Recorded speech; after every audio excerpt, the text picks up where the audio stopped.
सतयुग, सतयुग त्रेता द्वापर कलयुग जब 1000 बार बीत जाए तो उसे क्या कहते हैं? एक दिन को कल्प कहते हैं। तो कहते हैं कि जो प्रयागराज में एक दिन भी गुजार लेता है, एक दिन का भी कल्पवास, 30 दिन का कल्पवास करे महीने भर का तो उत्तम है, पर एक दिन भी प्रयागराज में कोई बिता ले तो प्रयागराज जी में एक दिन भी कोई गुजारे। और यहाँ कितने कल्पवासी हैं, बेचारे अपना झोपड़ी बना करके तंबू में रहते हैं, अपना प्रेम से जमीन में सोते हैं, नित्य स्नान करते हैं। और भगवान कैसे? पहला परिचय भगवान का। भागवत में 18,000 श्लोक हैं, 335 अध्याय हैं। भागवत किसने सुनाई, किसको सुनाई? बहुत ध्यान से सुनिएगा। कितने लोग सुन रहे हैं ध्यान से? आवाज किस किस तक पहुंच रही है? हाँ, मेरे संग गाओ। सच्चिदानंद रूपाय, मैया जोर से। सच्चिदानंद रूपाय विश्वोत्पत्त्यादि हेतवे तापत्रय विनाशाय श्री कृष्णाय वयं नुमः। उन्हीं भगवान का नाम है सच्चिदानंद। सच्चिदानंद रूपाय, बोलो सत, बोलो सत चित आनंद। भगवान कैसे हैं? सच्चिदानंद। ईश्वर सत है। सत मतलब जो सदा से हैं, अनमोल तेरा जीवन यूं ही गवा रहा है, किस ओर तेरी मंजिल किस ओर जा रहा है।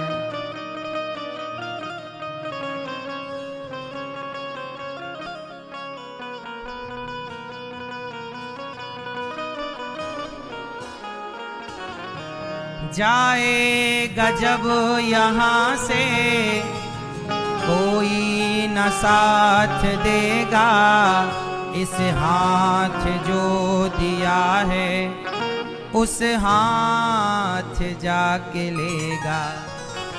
कर्मा की है ये खेती, कर्मा की है ये खेती, फल आज पा रहा है, किस ओर तेरी मंजिल किस ओर जा रहा है।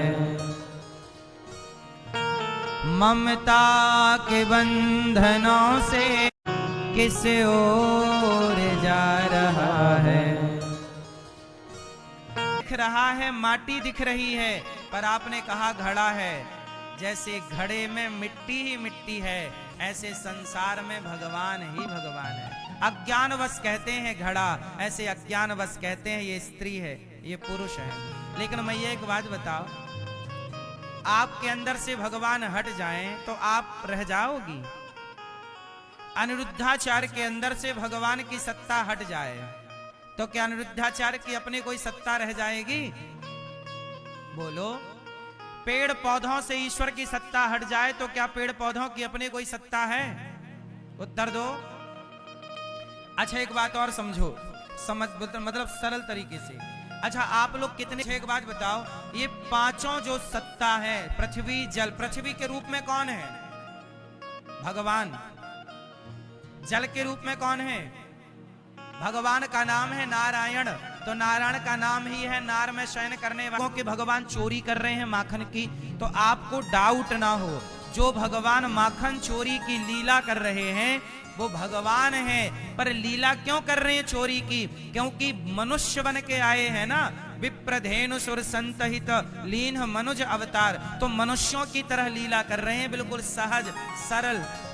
तो आपको कल डाउट ना हो, इसलिए भगवान के बारे में पहले ही मैं समझा दूं। बात समझ में आई क्या? जो भगवान संसार को बनाते हैं। अच्छा संसार को 3 भागों में डिवाइड किया। कितने भागों में? पहले तो सृष्टि की उत्पत्ति, बोलो उत्पत्ति, पालन। सुन रहा है, बैठ जाइए, जल्दी बैठ। अच्छा एक बात बताओ, आप लोग अंडा खाते हो? खाते हो तो खाते तो हो ही ना, झूठ क्यों बोलना? नहीं खाते? मैया खाती थी आप तो आज बस खा के नहीं आई, आज नहीं खाई। अब सोचिए, अंडा भी कोई खाने की चीज है क्या? हड्डियां कौन चबाता है? कुत्ता। हड्डी कौन चबाता है? जिन हड्डियों को कभी कुत्ते चबाते थे, आज उन हड्डियों को आदमी चबा रहा है। कुत्तों को भी लग रहा है कि भाई हमारी जात का बूढ़े बूढ़े लोग जिनके जीवन में परम त्याग होना चाहिए, वो भी जगत में उलझे पड़े हैं। त्याग की बड़ी कमी है। इसलिए जीवन में जितना त्याग होगा उतना जीवन सुखमय होगा। चाह गई जाओ। और भक्ति उन भक्तों के हृदय में जाकर, आप बताइए, जो भरी सर्दी में माघ के हृदय में स्थापना तो भगवान की ही होगी ना, वहां कौन प्रतिष्ठित होगा? तो आप जैसे भक्तों के हृदय में ही भक्ति विराजती है। इसलिए प्रयागराज में आप लोग बड़े पुण्य कर रहे हैं। यहाँ दिन भर कथा सुनना, दिन भर जप करना, भगवान का चिंतन करना, साधु संतों का दर्शन करना। अच्छा, एक बात और है। नारद जी ने कहा कि महाराज कोई पापी व्यक्ति भागवत से मुक्त हो जाए, कोई बात नहीं। क्या जिसने जीवन भर पाप किया है ऐसा पापी भागवत से मुक्त होगा? बोले हाँ। हाँ, ये माने वह पाप कृतस्तु सर्वदा सदा दुराचार रता विमार्ग गाहा क्रोधाग्निदग्धः कुटिलाश्च कामिनः सप्ताह यज्ञेन कलौ पुनन्ति ते। कितना भी बड़ा पापी क्यों ना हो, भागवत से तर जाएगा।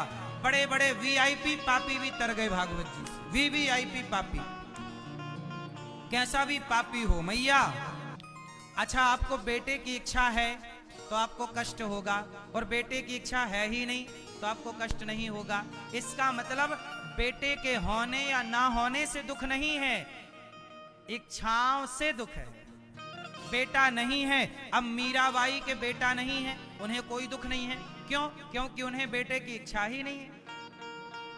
आत्मदेव जी को बेटा नहीं है तो दुख है, क्योंकि बेटे की, अरे होता वही है जो भगवान को मंजूर होता है। जब ईश्वर का चाहा होना है तो हम चाहें ही क्यों, हम भगवान के पीछे पीछे चलते रहें। अच्छा, एक बात बताओ, छोटा सा बछड़ा है, वो गई, बेटा पैदा ही इसलिए करते हैं यहाँ के लोग, यहाँ मतलब भारतीय विचारधारा ये है कि बेटा पैदा इसलिए किया कि बेटा बुढ़ापे में पानी देगा। किसके आश्रित रहना है? भगवान करें आपके 4 नहीं 10 बच्चे हों, भगवान करे आपके 10 बेटे हों, लेकिन फिर भी बेटों में आश्रित ना रहना। अच्छे बेटे हैं आपके, फिर भी आश्रित ना रहना। बेटों को पढ़ा लिखा के योग्य बना दो, और आश्रित तो भगवान के ही रहना। प्रभु हम आपके हैं, हम बच्चों के नहीं बनना चाहते। बच्चों के, अब कुछ लोग कहते हैं बेटा हमारा सेवा करेगा, कुछ लोग रोते हैं कि बेटा नहीं हुआ। एक आदमी रो रहा कि महाराज जी बेटा नहीं हुआ। मैंने कहा बेटा क्यों चाहिए आपको? बोले बेटा इसलिए चाहिए कि बुढ़ापे में हम जब मरेंगे तो आग कौन लगाएगा। हमने कहा बेटा आग, आजकल मशीनें आ गई हैं, आग वाग लगाने की जरूरत ही नहीं है। अब कहाँ बेटों की जरूरत पड़ती है, और आग लगाने वालों की कमी है क्या? तुम मरो तो सही, आग लगाने वाले ढेर हैं, कमी है आग लगाने वालों की। फिर इसलिए बेटा इसलिए नहीं पाया जाता कि बेटा आग लगाएगा, बेटा हमारा कल्याण करेगा। बेटा कल्याण नहीं करता, आपका भजन, आपकी भक्ति आपका कल्याण करती है। मीरा के बेटे ने मीरा का कल्याण नहीं किया, मीरा के प्रेम ने, भगवान के चरणों में प्रेम ने उनका कल्याण कर दिया। आपका प्रेम भगवान में होगा तो कल्याण यूं ही हो जाएगा, बेटों की जरूरत नहीं पड़ेगी। जिनके बेटे हैं, बेटों से कल्याण होता तो बेटा पैदा करो, बस हो गई बात, कल्याण हो गया। नहीं, बेटों के बाद भी कल्याण नहीं होता। अजामिल के 10 बेटे थे, पर कल्याण बेटे से नहीं हुआ। आखिरी में जब सुनो सिया कल युग में काला, धन और काले मन होंगे, चोर उचक के नगर सेठ और प्रभु भक्त निर्धन होंगे। कलयुग है मेरी, बोलो हाँ मैया। रावण ने चोरी की, सर्वनाश हुआ कि नहीं? तो जब रावण जैसे ज्ञानी विद्वान चोरी करके सर्वनाश को पाएंगे तो तेरा क्या होगा मेरी मां? इसलिए चोरी नहीं, गलत नहीं, गलत रास्ता नहीं। यदि गलत रास्ता विद्वान ने भी चुना, रावण विद्वान है, रावण पंडित है, रावण ज्ञानी है, रावण भक्त है, सब कुछ है, पर रास्ता गलत चुन लिया तो आज तक पुतले जल रहे हैं। इसलिए आप गलती ना करना। इतिहास हम